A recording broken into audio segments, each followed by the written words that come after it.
Good morning. I'm Bob Merski. I'm the new president of the Erie Education Association. I'm grateful for the honor and responsibility to serve you in this capacity, and I'm fully aware that neither you or I ever expected I would be in this position. I will not let you down. I want you to know that together we are a union. And what are the first three letters of union? You and I. And there is no union without you and I working together. Together, we are stronger. To say that these are trying times would be an understatement. We have unprecedented attacks on public education and on public education employees. 3 years without a pay raise, and now we're at a point where districts surrounding us are making thousands of dollars more per year than people with similar educational backgrounds and similar years of experience in the Erie School District. We've lost tens of teachers to these surrounding districts as they cherry-picked them over the summer. We also know that we have unprecedented attacks on our pensions, and let's not forget who they're blaming for the test scores, the teachers. Who's doing this blaming? Politicians. Whether we like it or not, our jobs are political. Politicians decide our working hours, they decide our school funding, they decide how much or how little our children that we service receive. That's why we as PSEA have never been silent in politics. We know it matters who wins. It matters who's in the governor's office, who represents us in Harrisburg, and it matters who's on our school board.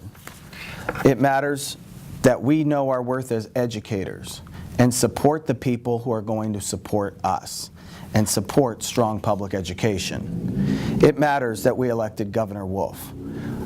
Governor Wolf was our line of defense when our pensions were attacked. He stood strong and saved our pensions. He also worked hard for us for a fair funding formula. Is it perfect? No, we have a lot of work to do, but it is a big first step into solving the crisis here in the city of Erie. Governor Wolf is not afraid to use his veto pen when legislators who are against public education write bad legislation against us. He's been loyal to us even when the legislature tries to bully and cajole you into taking less. I want you to remember, know your worth and keep the promise of public education. It matters that we elected Barack Obama as president. Over the summer, a lot of changes came to public education at the federal level. No Child Left Behind is no longer the law of the land, and it has been replaced with the Every Student Succeed Act. What this law does, it gives everyone an opportunity to succeed regardless of your zip code. But it gets better than that. It measures the things that we say matters as the practitioners. It's not that we don't want information, we just don't want useless information. It matters to us. A dashboard of good indicators that go beyond standardized tests. For example, which schools have AP classes? Which schools don't have recess? Which schools have professional librarians, school nurses? And what's your counselor to student teacher ratio? These are the things that help students succeed. We know they do, and we want them included on our dashboard. President Obama listened. He signed the Every Student Succeeds Act, and it ended high-stakes federal testing mandates, and it gives us a fighting chance to start measuring what matters to kids. It's a law, like I said, that it needs improvement, but it gives us a seat at the table, and to me, that is a big opportunity that we didn't have before. We will not waste this opportunity. Whether we get invited to the table or whether we have to crash the party ourselves, we'll be there. It's not perfect, but we've won something better for our families and for our communities and for our students. Moving forward to achieve the mission is essential for us to be involved and at the table. We won these wins because we didn't sit it out. That didn't just happen on its own. We sent educators to talk to members of the House of Representatives and members of our legislature. Our parents, students, and teachers stood on the steps of the Capitol Rotunda demanding a fair funding formula. We put thousands of calls and emails into legislative offices, and you met with those legislators when they came home. We showed them what it means to teach and what it means to learn. And we showed them that when educators work with parents and advocate for what students really need, that's who we are. We had choices to make, we organized on those choices, and we acted. You know your worth. You have the power to affect change. You have the power to make things better. And it's unimaginably power in an imperfect world. A lot of people, they say they don't care about making a choice. I could never do that. I could never sit it out. To me, this is bigger than politics, Republican, Democrat. This is real life. These kids' lives are on the line. And you know that, and I know that. You see, when we work together as part of a union, there's nothing that we can't do. We are stronger together. You and I are stronger together when we introduce ourselves to the new teacher who's overwhelmed, and we help them set up their classroom on the first day for the first day of school. You and I are stronger together when we support our colleague that had a rough day, and we sit there with them and listen to them.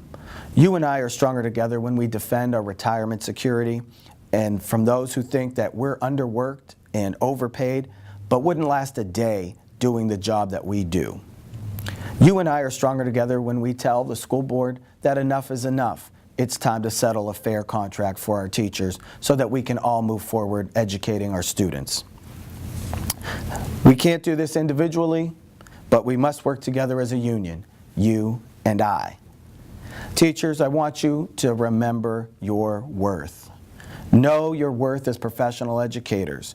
Know your worth as an expert in the field of teaching and learning. And know your worth as a human being. Too often, teachers are people pleasers, and we sacrifice our own needs for the benefit of the group and for the benefit of our children and the communities that we serve. Teachers, we will not sit quietly and politely any longer.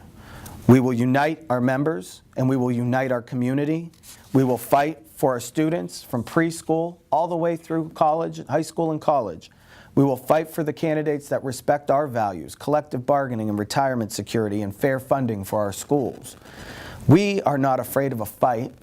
We will act. We will harness our power for our students. We won't waste our power. We'll use it for the benefit of this community. No one is going to come in and save this district. We have to be the ones that do it. We are the ones we've been waiting for. We have to do the right things and lead in this profession. We will not wait for permission. We're going to lead for something better, and I challenge each and every one of you. I have 3 goals for this school year for our union. The first goal is leading by example. We are the largest organization of educators in Northwest Pennsylvania. We have the power to lead. I am encouraging you to get involved so that we are stronger together. Our second goal is to increase our PACE funding to support the candidates who support our causes. I have a challenge of 100% participation. I've already gotten the executive board and the faculty reps to commit to that pledge, and today I'm asking you to commit to a full funding of our PACE contributions. And the third thing that I would like to do is always remember that you are the expert, you are the professional, you are the one in the classroom doing the work. Know your worth. I value your worth. And I want to thank you for being a teacher in the Erie School District. I want to thank you for being a member of the Erie Education Association. And I wish you the best of luck in this school year. Thank you.